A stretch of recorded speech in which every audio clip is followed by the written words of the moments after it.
SoFi Technologies is an American online personal finance company.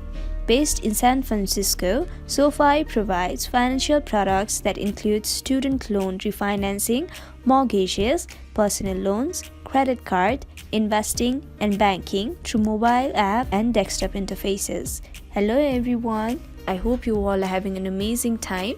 Today I'm back with another tutorial video, and in this video I'll be guiding you guys through the steps of downloading and logging into your SoFi account. So let's get started.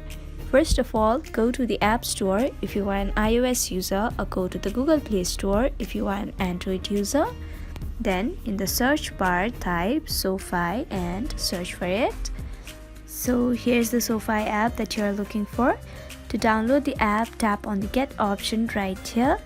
In place of Get option, there is Open option in my screen. This is because I've already downloaded the app. Once the app has been downloaded in your device too, tap on Open to go to the app. Now tap on the option Sign In. You'll then be asked to enter your email address and password. Enter the information asked here and then tap on Sign In. Finally, you'll be logged into your SoFi account. So we have come to the end of the video. I hope this video was helpful for you guys. If it was, then please make sure to like, leave a comment, share and subscribe to our YouTube channel Tech Quest. We'll be back with more such videos. Until then, have a great time. Bye bye.